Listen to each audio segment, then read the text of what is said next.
Good morning, God's people. How's everyone doing today?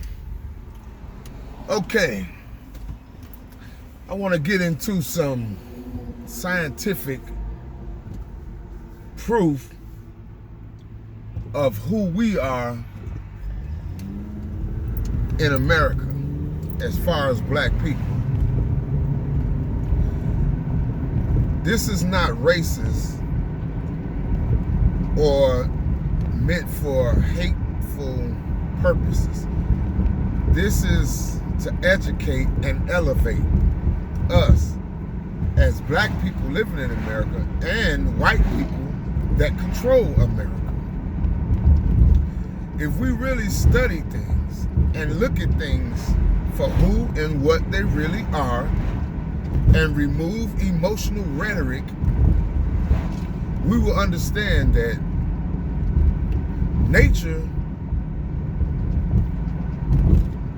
is prescribed for those that's born here on earth naturally.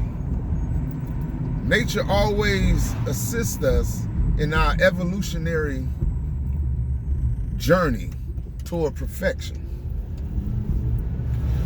So let's look at nature to study who and what we are along with others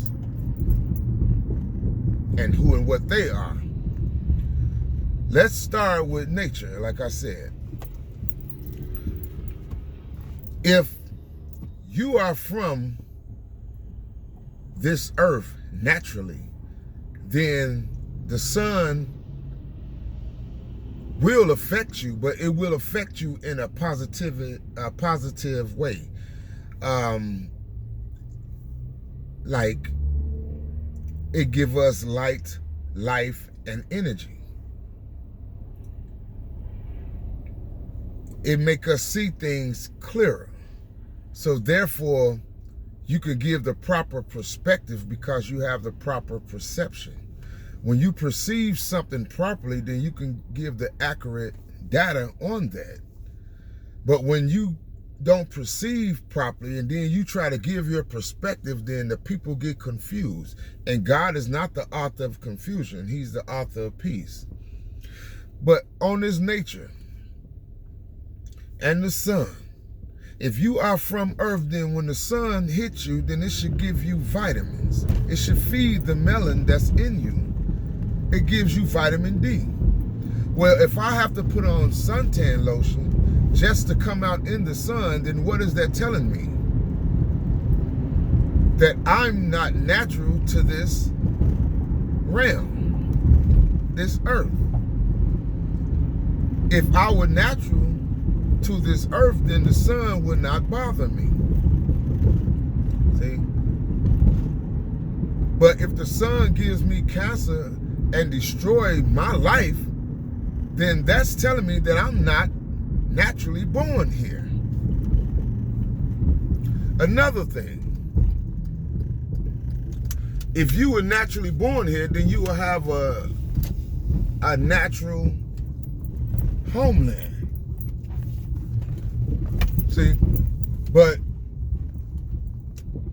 when you don't have a homeland, you are a nomadic people because you don't have a homeland, so you travel from place to place. Now let's look at that naturally, because we're called Native Africans. You have the Native Americans, Native New Zealanders.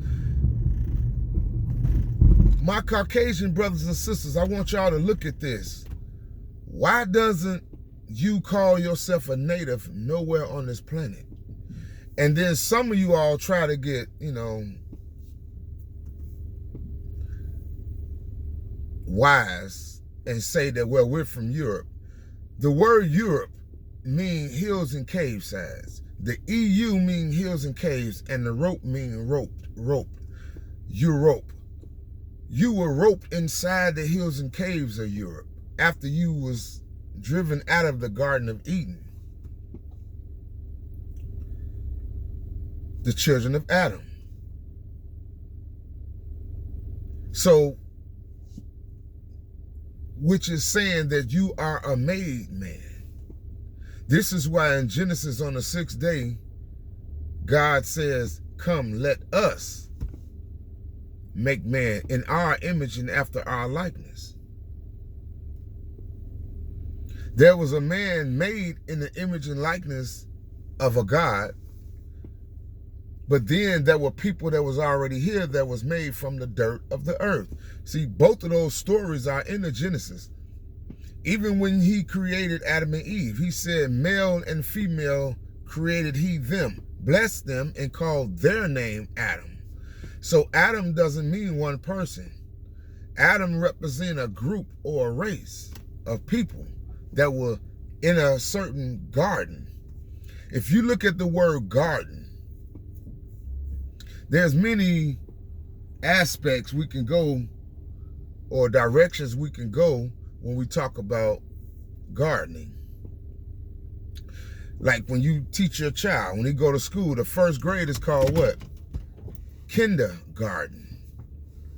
Kindergarten is another way of saying kind of garden. But what type of garden was they placed in? Naturally. See, so we have to look at things carefully and do not get excited or emotionally wrecked because of what you've been taught all your life. Open your mind, open your heart, use critical thinking to figure out what's going on. It's all there, but you have to become a reader now, a researcher, not a regurgitator. So I just wanted to say those things just to get us to think about nature. Anybody that say they from this planet, then you should be able to sustain yourself on this planet without harming other people or taking from other people to sustain your life, because we all have the same thing, right? If we all are from Earth. But evidently there are some people that are not from Earth. They can't stay in the sun. See? They're not the people of the sun. And you have to wonder, well, where they come from. Now you study the Anunnaki and you see where they come from. On the other side of the sun, where they didn't hardly get that much light. So when they came to Earth and people say, why were they mining for gold? Because gold is the highest transmitter of electricity. So if you can get gold, then you can transmit energy super fast and with more power. So they came from their planet because it was losing their rings around it. It wasn't getting the reflection from the sun, so it was dying. It was a brown dwarf planet. But now, you use gold to transmit energy, electricity. Electricity is the most mysterious force in the universe. No one knows where it begins or where it ends, where it comes from or where it goes. It is. So, since it is and we are, is like an equal sign that means whatever's on this side is on this side. Equality. So when you say God is love, well, love is God. We need to study these words the way that people taught us how to use language, especially in this English language, because this is a wicked language. Every trick that's going to be played on us is going to be played in the English language. And this is why they're trying to get the whole earth to speak English. Even though I may live in my country, but they tell me, well, the #1 language now is English all over the planet. Why? That happened before the Tower of Babel. As I mention these things, I want y'all to go search. Don't just listen to me. Take these stories and these lessons that I'm giving and go research it to see if what I'm telling you is the truth. Don't just believe no one. Become a reader, become a researcher, and wake up and start using critical thinking. This is Terracon. Just want to say I love you guys. Keep your head up. Blessings.